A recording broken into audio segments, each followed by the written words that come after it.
Hello, ایک عجب قربانی کی غضب داستاں 108 امام غزالی رحمہ اللہ ایک دفعہ ایک قافلہ کے ساتھ حج بیت اللہ شریف کو جا رہے تھے۔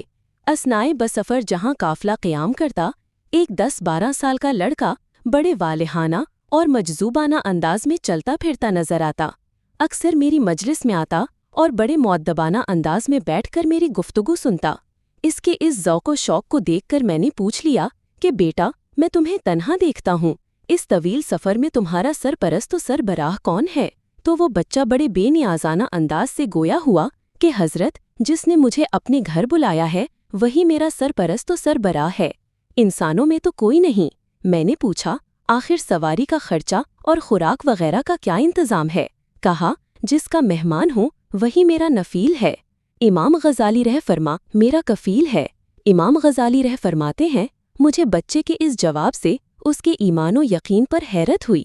سوچا، اس بچے کی روحانیت ہم بڑوں کو بھی مات دے گئی۔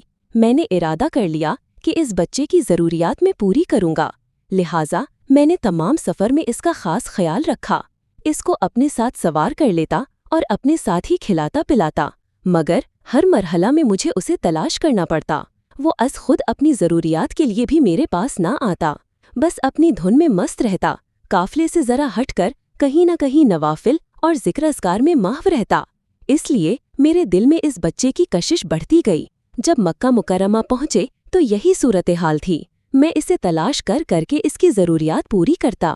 مکہ ہو کہ منا، مزدلفہ ہو کہ عرفات، میں بے تابانہ اسے تلاش کر کے اسے ساتھ رکھتا۔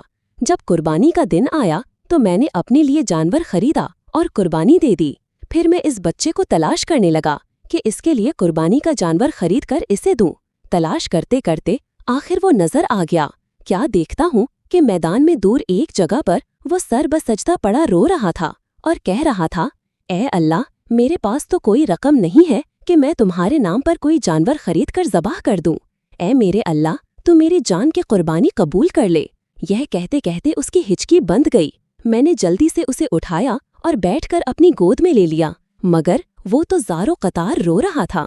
میں نے اسے تسلی دینے کے لیے کہا، میں تو تمہیں اسی لیے تلاش کر رہا تھا کہ تم میرے ساتھ چلو، اپنی پسند کا جانور خرید کر قربانی دے دو، مگر وہ اس قدر دردناک انداز سے گریہ وزاری کر رہا تھا کہ اس کا جسم کچ پچا رہا تھا۔ مجھ سے دیکھا نہیں جا رہا تھا۔ وہ بس بار بار یہی کہتا جا رہا تھا، اے اللہ، میری قربانی قبول کر لے۔ آخر اس نے ایک دل دوز آہ بھری، تڑپا اور پھر ساکت ہو گیا، گویا اللہ تعالیٰ نے اس کی قربانی قبول کر لی۔ اس کا سر میری گود میں تھا اور میرے آنسو اس کے چہرے کی مٹی کو دھو رہے تھے۔ پھر میں نے ہاتف کی آواز سنی، اے غزالی، اس بچے نے اپنی قربانی پیش کر کے تمام حجاج کے حج قبول کروا لیے، ورنہ ہم کسی ایک کا بھی حج قبول نہ کرتے۔